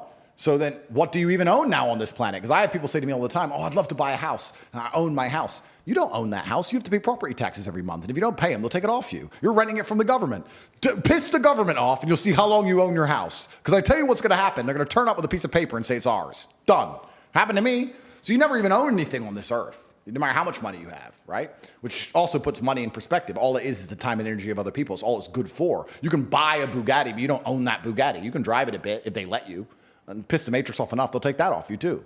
So the whole world, if you actually start analyzing how it all works, is interesting. But yeah, my concerns in jail were for absolutely everybody else. And that's perhaps why I'm gearing up for war so heavily, because I believe that this war can't be avoided. And a lot of people ask me, why with my money do I not do one of two things, which is one, vanish. Because I could just delete everything and shut up, right? I could just go away. But that's not you. That's not me, and I think that God would be disappointed in me. So I think God's given me this platform to tell the truth, so I'm going to do it. Or the second thing is I could sell out to the system. I could cut. It's also not you. It's not me. I could sell to the system, say what they want me to say, promote the things they want me to promote, sell shit to kids, be a piece of shit, and then they'll let me live. But then you just remove the only thing that you do own, and it's your soul. Absolutely. And you don't want them to take that away. No, exactly. I need to keep something. Yeah. So it ain't worth giving that up for a bit more money, because I have unlimited money anyway. Yeah, but plus every time you swipe that card when you're gone, you're like, "Fuck my life, dog. This is anything." Oh, completely. What do you have if you don't look in the mirror and be like, "Yeah, I did the right thing"? Then what do you even have? Oh, boom! Not pride, but integrity. Okay. Well, we could link the two. You look in the mirror and be proud of yourself. But it's interesting. No, but it's interesting the points you've made. It's given me something to think about. It's certainly true. But that's why I'm gearing up for war so heavily, because this war, when people ask me why I don't try and avoid it in the two ways we just described, I don't think most people understand that this war is coming for everyone. It can't be avoided. You're either going to become someone like me who's fighting against it, the counterculture, or you're going to buy into it and be a victim of it. I don't think any man who wakes up and accepts the garbage that the Matrix tells them, that, yeah, it's okay to be depressed, like we just talked about. Yeah, you should be running around doing perkies and Adderall and consuming porn and sleeping with a bunch of hoes. And yeah, go to school and get an education and get in debt. And then go get a mortgage and get in debt. And then 9 to 5 and just slave away. And you'll be retired when you're 74. It's going to be fine. All the things they push, all the standardized mechanisms that a man's supposed to live his life by, I believe lead to crippling depression and sadness anyway. I don't think that makes anyone happy. So this war is twofold. You can either fight against the system and be its enemy like I am, or you can accept the system and then you're going to be fighting against yourself in your head because now you're your own enemy because you listen to the system and you hate yourself and you hate your life. Yeah. So what do you want to do? If you can't avoid fighting, do you want to turn on yourself or do you want to turn on your enemy? Every single part of me is on my team. My mind, my hands, my feet, everything, my teeth, you name it. If it goes to war, I've got every single weapon at my disposal. So when people say to me, why am I fighting this war? I say, you're in the war too. You're just going to be a casualty of it. You're going to be a forgotten name. Not even a name. You're going to be a number. In wars, it's interesting. In wars, if you look at any war, they'll talk about 12,000 people died here. And one of them was this guy. There's names and there's numbers. So if you're going to go to war, you can decide, do you want to be a name or a number? Because people are going to die. People are going to die regardless. And this is why I teach the things I teach. I say to men, listen, you need to become as strong as possible. You need to make a bunch of money. You need to prepare. You need to have 7 passports in 7 different countries. And you just start sitting there getting paranoid and panicking and getting things done. This is why I push masculine excellence, because when they come for you, when they come for us all, if you have no weapons to defend yourself, you're going to be one of the 12,000 in the ditch. So you're going to be numbers. At least when they kill me, they know who they killed. At least they'll say they killed 12,000 men and Andrew Tate. Yeah. At least I get that. You have to aim for something. But this war can't be avoided, and everyone at home doesn't seem to realize Here's the thing that, like, I'm going to put you a little bit at ease and scare you at the same time. I'm ready. They killed Jesus, dude. You know what I mean? Like, if you think about it, they killed God. Yeah. Obviously, he wanted it to happen. Thank God he did. But here's the craziest part. Hey, man, this is the way of life. Oh, absolutely. This is the way of life. And I don't sit around anymore, and I don't fear it. And when you talk about pride, and you talk about all the stuff that we were talking about, I found this new confidence where I walk in a room and I just own it immediately. And it's a new way of thinking. My confidence comes with the Lord. Every room I walk into, this meeting, I said, God, you go before me. Yep. You take my tongue. You take my mind. Yep. You take my body. Yep. When you walk into a room and you have this type of faith, hypothetically, say I'm an idiot. Yep. Say I am completely a nutcase. Yep. I guarantee you I outworked the old George that didn't have that faith. Oh, absolutely. And you can also apply the same to fighting.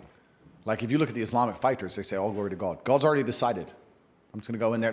They're so calm. Yeah, and by the way, that's scary, It's dude. super scary. Yo, if you walk into a dude and he's just super calm, it doesn't care. Fuck all that. I don't even want to be here anymore. Absolutely. Yeah, like if I were to agree and if I were to do a fight now, I know that it's in God's hands. So I'd be as calm. I'd be nervous, of course, and I'd want to be nervous. But I'd know, like, look, this is in God's hands. God's already decided. Allah's the best of planners. He will decide if I need to win and destroy this man or if I need to lose and learn a lesson. Then it's up to God. That's working off of fear, not faith. Faith is so beautiful and you could use it, and fear is such a poison, bro. And I don't know if you've really hung out with people that have fear. It's an addictive personality. Oh, it's sticky. It's very sticky. Yeah. Very sticky. Have you ever watched something on TikTok or Instagram and then all day you're just thinking about it and you're like, this motherfucker can't leave my brain, dude. Yeah. I am now limiting myself on what I'm absorbing. Bro, I don't talk. I want to make this very clear.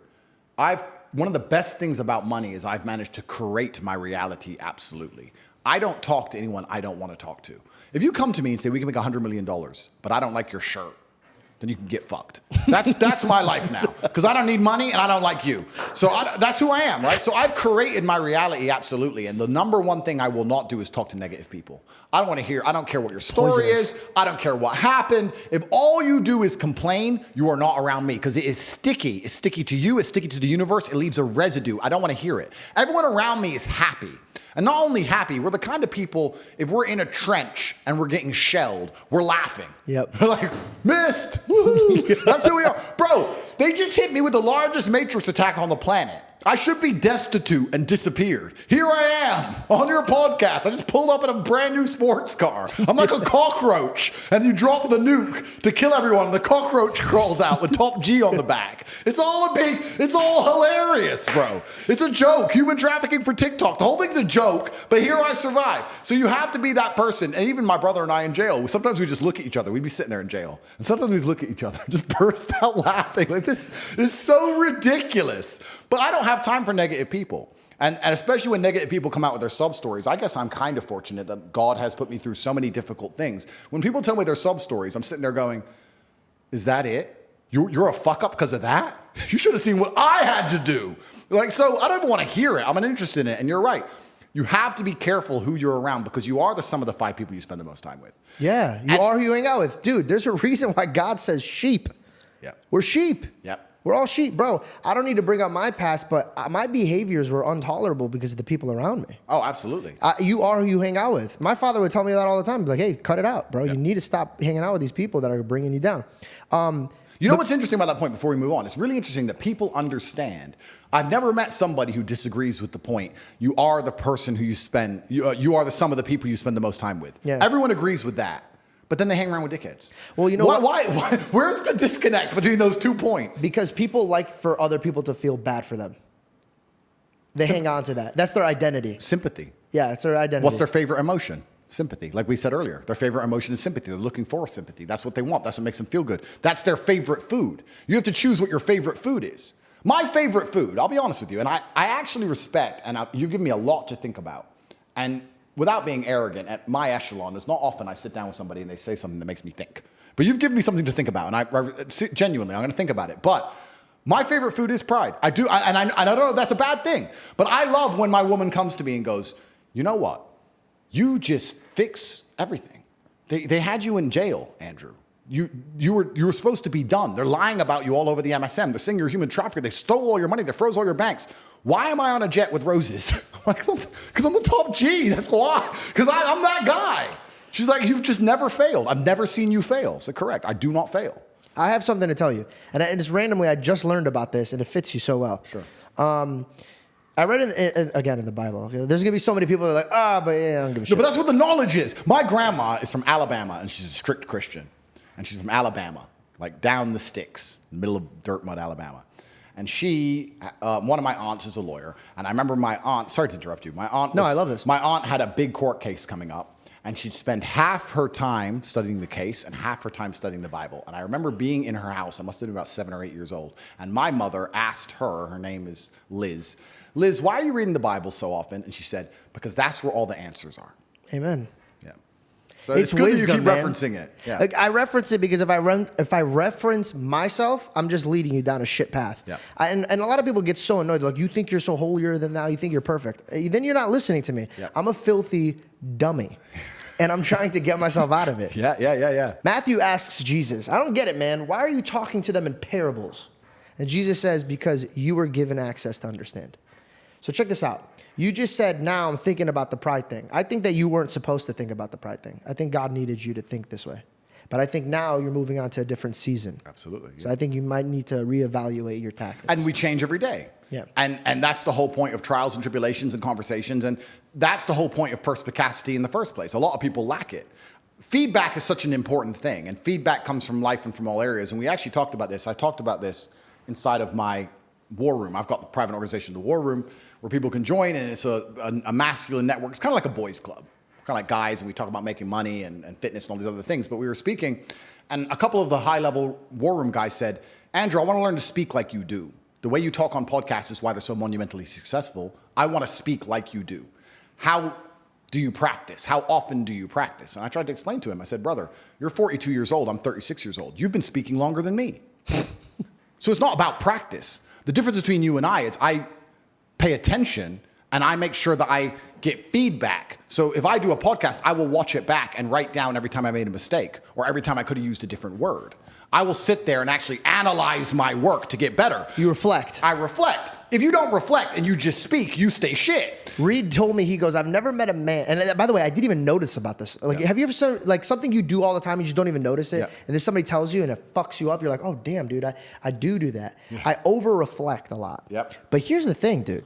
I realized this. As soon as he mentioned this to me, I realized how other motherfuckers do not reflect. At all. They'd rather watch other people than watch their fucking mouth, bro. That video where Jack Dorsey had a security guard and everybody was so mad at my opinion on it. Here's the thing, dude. Bad things happen. If you get punched in the face because of a security guard, yeah, he's wrong for that. Yeah. But why the fuck are you talking up to a dude 8 times your size when he's angry? Yeah. Do you have no common sense? Have you never been punched in the face before? 100%. You didn't try to de-escalate it. You were talking and getting mouthy. That's right. Some people need to get hit in the face for them to understand. Abrasive. Yeah. It's true. Some people only learn the hard way, especially men. God's actually very nice because I believe God gives us a whole bunch of chances to learn a lesson the easy way. It's called life. Of course, He'll give you, think of the harshest lesson. You don't even have to say what it is, but think of the harshest lesson you've had in the last few years and think of how many times you had the easy way to learn that lesson. You could have just stopped being a dickhead before it got bad. Like that. Think how many times you could have just woke up and go, nah. Yeah. But we don't, do we? Nope. We wake up like, we got away with it. It's fine. And then bam, you get hit. There's only two ways to learn lessons, hard and harder. If you're smart, you take it the hard way. Real idiots take it the hardest way. Yeah. But there's no easy way to learn lessons. So you're right. I agree with everything you say. And that's how God teaches anyway. That's how God is always going to teach because God is a disciplinarian love. I think it says, someone said this to me, I think in school you learn things and then you're given a test, but with God you're given the test and then you learn things. And that's the way it works. That's why I was even in jail in the first place. That's what I was there for, to learn. That's why I went. You're being sharpened. Of course, I'm being sharpened. And you said earlier about me moving on to a new stage, a new evolution, and I hope that is true. I hope that the 50-year-old version of me thinks the 36-year-old version of me was an idiot. I think he's going to be a lot more calmer. Maybe. Yeah. But I like to consider myself pretty smart, so if I'm even smarter, that's great. We'll see how it goes. Maybe I will be calmer. But it's all about reflection and self-reflection and looking back, and that's what we were saying earlier, because most people do not self-reflect on their actions ever. And you nailed it with the reap what you sow. And they don't understand why they end up where they end up. And they think it's someone else's fault. They're like, I can't get anywhere in life. I'm like, yeah, because you work your 9 to 5. When you come home, you smoke weed and play PlayStation. Why does everyone hate me? Because you do dumb shit and you make bad decisions. People want the glory but no work. Oh, tell me about it. Yeah. Not just the glory and no work. They want the glory and no heat. I'll tell you something, man. If you ever end up, and I pray that you don't, in a precarious legal situation, you'll see all the people who want to hang around you when you're famous and when you can get girls, when you can go out and when you can pay bills, all that, they want to hang around for that. But the second their name gets brought up in this heat that you're in, they don't want the heat. No, people want the good. People want the good without the bad. Hey man, everybody has a Judas. Yeah, tell me about it. Yep. Tell me about it. And you know what you said? I pray I'm not in it. I pray I'm in anything that God wants me to be a part of. And you'll survive. Because your mind's right. Yeah. Your father used to talk about death a lot. Yep. God forbid something does happen to you. Yeah. What do you want to be known for? Firstly, I would never kill myself. I'd like to make that clear. I would never kill myself. Oh, okay. I was about to say, I never said you would. No. But you're stating that just in case. I would never kill myself. Gotcha. Under any circumstances, no matter what they say. And I think I'll be remembered for somebody who was brave because I know the danger I'm in if I continue to talk. And when I say this, just like when I used to say about the Matrix and how they lied to us all during COVID, people didn't believe me. I want people to understand the situation I am currently in. I am the most popular person on the planet amongst the masculine youth, which is the most feared demographic of any country, of any nation. You need them heavily psyoped for a few reasons. One, if a bunch of masculine youth get together, it's not a demonstration, it's a revolution. That's the first thing. If women start complaining with picket boards, it's a demonstration. If masculine youth get together, it's a revolution. Then you're dangerous because you don't even have a country. Correct. All of them. Yeah, well, across the country, shit. across the world. So they probably thought you were a terrorist. Well, I could be. And that's what they're afraid of. So let's continue. So I have the number one demographic the Matrix needs to psyop. One, because of the revolutionary thing. Two, because you need them. They're the backbone of the slave force. You need them to build the roads. You need them to do the real work for low pay. They're the backbone of the slave force. They do the worst, hardest jobs for the shittest money, and they're the most depressed and most unhappy, and the women don't want to date them because they ain't got a Lambo, and they're sitting there depressed and unhappy, working their ass off, paying their taxes. You need those men psyoped. You don't want me coming along saying there's another way. And third, you need them to die in the military. You need these people. And I'm sitting here speaking to the exact people they don't want me speaking to. UK schools have banned me. My name cannot be mentioned in school in the UK or you get detention, you get punished. What are you talking about? My name can't be banned. Google Andrew Tate banned English schools. In England, if a child or a student says my name, they are reprimanded. That doesn't make sense to me. How is there so much garbage in the world that is legitimately evil? And you could talk about it. Let me give an example. I don't think any man or woman should ever have the right to have their voice be taken. Let me give an example. I love Jesus. Yep. But if somebody came up to me, flick me off and be like, F your God, blah, blah, blah, this is that. Guess what? Hey, man, that's okay. Yeah. You have every right to say that. Yeah. So how is it even allowed? Well, that's the thing. So we go down this path where we talk about how is the mass not seeing that? That's a huge problem. Well, this is the thing, and this is why I talk about the fact that I'm afraid of assassination, and some people think I'm exaggerating. I'm banned from being discussed in British schools. They feel like my name being mentioned in and of itself is detrimental, and they ban my entire name. The problem is this. If I have huge control over the masculine youth, which the Matrix fear, I'm banned from schools. I'm discussed in UK Parliament as a problem. You get to a certain point, and there is a level you can reach which is considered a national security threat. You just said terrorism. National security threats. Do you know what happens once you're deemed a national security threat? All bets are off. Yeah, they're going to murder you. Oh, all bets are off. If you're a national security threat, they just shoot you. If a terrorist turns up, what do? You shoot him, right? So I'm teetering on the edge of national security threat, and I'm trying very hard not to. I'm going on podcasts and talking about God, motivation, doing the right thing, working hard, respecting your parents, loving your woman. I'm talking about all the good things, but I'm in this situation now where I'm so immensely popular. When I was in jail, people started planning demonstrations and riots, and from jail, I was like, no, don't do that. If people start burning buildings, they're never gonna let me out. Yeah. They're gonna keep me in there forever. Like, no, just write emails happily. Like, just stop. Happily, too. Happily. But it's true. You know, it's scary. You're but in this also, position. you want to teach men how to do it the right way. And I think when people are like, we got to fight for this cause, let's burn this lady's car. Yeah. To me, that's ridiculous. Of course. I don't know how we even got to a place where rioting is even a thing But this is another thing that's scary about power and influence, right? If I were to send a message on Twitter right now with the location and say, I'm going to be there in 2 days, with no promotion, no money, I wouldn't have to build a sexy video, nothing. There would be thousands and thousands of boys there. Is there one idiot? Probably.